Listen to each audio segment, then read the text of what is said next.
Assalamualaikum warahmatullahi wabarakatuh. Selamat pagi, selamat siang, dan selamat malam. Pada pertemuan berikutnya yaitu tentang materi rekursif. Nah, akan saya jelaskan tentang materi rekursif. Konsep dari rekursif sendiri, yang pertama merupakan konsep pengulangan, di mana untuk rekursif sendiri ini adalah di luar pendekatan iteratif. Pendekatan iteratif sendiri ini adalah jenis perulangan yang melakukan proses perulangan terhadap sekelompok instruksi. Dilakukan dengan batasan syarat tertentu.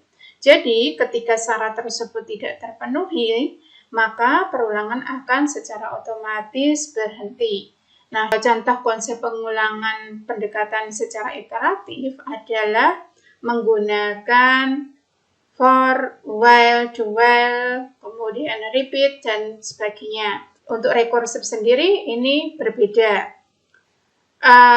Suatu proses yang memanggil dirinya sendiri. Jadi untuk rekursif adalah merupakan sebuah fungsi. Meskipun di statement yang pertama ini adalah masuk ke konsep pengulangan, tetapi lebih banyak para penulis maupun di beberapa referensi itu memasukkan ke dalam fungsi atau prosedur karena akan lebih mudah dalam proses pemanggilan dirinya sendiri sesuai dengan namanya. Setiap pemanggilan fungsi akan membutuhkan resource memory. Ini tidak berlaku pada rekursif saja, saya yakin untuk semua fungsi ataupun parameter ataupun variabel pasti membutuhkan resource memory. Kemudian ada istilah base case, di mana di mana proses rekursi akan berhenti. Nah, untuk base case ini akan ditampilkan hasilnya karena proses rekursif akan berhenti sesuai dengan rumus matematikanya.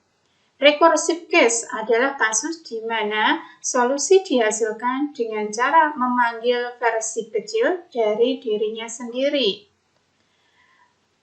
Rekursif algoritma atau algoritma rekursif yaitu solusi yang diekspresikan melalui base case dan rekursif.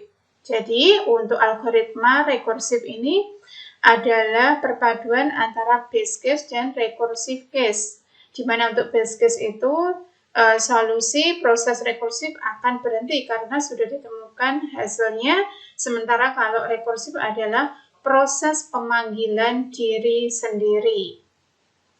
Itu untuk konsep rekursif. Sementara untuk contoh rekursif bisa kita terapkan pada bilangan faktorial, bilangan Fibonacci, segitiga sama sisi, segitiga siku-siku, dan bilangan prima. Bilangan faktorial adalah hasil perkalian antara bilangan bulat positif yang kurang dari atau sama dengan n. Bilangan Fibonacci adalah bilangan yang diawali dengan 0 dan 1. Kemudian angka selanjutnya adalah penjumlahan dua angka sebelumnya. Jadi kalau ditulis secara berurutan sebagai berikut. 0, 1, 1, 2, 3, dan seterusnya. Di mana nilai awalnya adalah 0 dan 1. Untuk menampilkan berikutnya adalah penjumlahan dua bilangan sebelumnya. 0 ditambah 1 sama dengan 1, 1 ditambah 1 sama dengan 2, 2 ditambah 1 sama dengan 3, begitu seterusnya.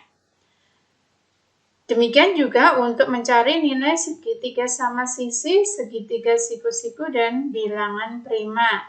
Contoh selanjutnya adalah segitiga sama sisi, di mana bentuk segitiga yang ketiga sisi sama ukurannya.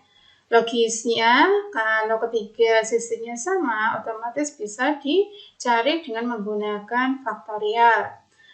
Segitiga siku-siku adalah bentuk segitiga yang membentuk sudut 90 derajat. Nah, ini juga bisa dicari menggunakan rekursif. Terakhir, bilangan prima adalah bilangan yang hanya punya dua faktorial saja. Artinya hanya dapat dibagi habis tanpa sisa dengan angka 1 dan dirinya sendiri. Nah, di sini sudah ada penjelasan faktorial. Otomatis ini untuk mencari nilai bilangan prima bisa dilakukan menggunakan rekursif. Oke, saya berikan 2 contoh di sini dengan menggunakan kode program. Yang pertama adalah contoh bilangan faktorial. Rumus matematika faktorial adalah n faktorial sama dengan n kali n min 1 faktorial untuk n lebih dari sama dengan 1. Dan untuk 1 faktorial adalah untuk n sama dengan 0. Pada contoh pembuatan program, nah di sini kita buat terlebih dahulu fungsi. Karena untuk membuat rekursif adalah meskipun manual bisa, tetapi sesuai dengan namanya rekursif adalah memanggil dirinya sendiri. Maka lebih mudah kita buatkan function. Nah, ini ada nama functionnya yaitu faktorial. Nama fungsinya faktorial. Isi fungsi faktorial adalah sebagai berikut. If n sama dengan 0 atau n sama dengan 1, maka hasilnya adalah 1. Else, return n kali faktorial n min 1. Selain n sama dengan 0 atau n sama dengan 1, maka dimasukkan rumus sebagai berikut. Rumusnya adalah n sesuai dengan nilainya kali faktorial memanggil nama fungsi faktorial ini, isinya yaitu ini. Faktorial n min 1. Nilainya tadi berapa? Dikurangi dengan 1. Jika sudah membuat fungsi faktorial, selanjutnya fungsi faktorial kita panggil ke dalam void main. Nah, di sini pemanggilannya int hasil sama dengan faktorial 5. Ini kita berikan contoh 5. N-nya adalah 5. System out println hasil. Hasil ini akan menampilkan nilai dari 5 faktorial. 5 faktorial kalau kita jalankan hasilnya adalah 120. Untuk lebih jelasnya berikut saya berikan manualnya. Misalkan n sama dengan 5. Rumus faktorial n faktorial sama dengan n kali n min 1 faktorial. Kita masukkan nilai n-nya. 5 faktorial sama dengan 5 kali 5 min 1 faktorial. 5 faktorial sama dengan 5 kali 4 faktorial. Di mana untuk 4 faktorial adalah rumusnya sebagai berikut. 4 kali 3 kali 2 kali 1. Kalau 5 faktorial berarti 5 kali 4 kali 3 kali 2 kali 1. Nah, hasilnya adalah 120. Oke, ini untuk manualnya. Contoh yang kedua yaitu menggunakan bilangan Fibonacci dengan rekursif, di mana untuk rumus matematikanya adalah tadi nilai awal dari bilangan Fibonacci adalah 0 dan 1. Selanjutnya adalah menjumlahkan dua bilangan sebelumnya. 0 jika n sama dengan 0, 1 jika n sama dengan 1, fn min 1 plus fn min 2, ini jika tidak 0 dan 1. Untuk kode programnya adalah sebagai berikut. Ini ada function Fibonacci. Function Fibonacci dengan memasukkan rumus dari Fibonacci ini. If n sama dengan 1, maka nilainya adalah 1, sesuai pernyataan yang pertama ini. If n sama dengan 1, maka hasilnya adalah 1, sesuai dengan pernyataan kedua. Kemudian, return selain n sama dengan 0 atau n sama dengan 1, return Fibonacci n min 1, Fibonacci n min 2 dengan memasukkan rumus pada pernyataan ketiga. Ini adalah memanggil dari nilai metode ini, metode Fibonacci. Memanggil fungsi dari Fibonacci. Kemudian jika sudah, kita panggil ke dalam void main dengan menampilkan hasilnya menggunakan perulangan sebanyak 5 kali. Kemudian hasil sama dengan Fibonacci data ke I. Hasilnya kita tampilkan di sini. Kalau dijalankan adalah sebagai berikut.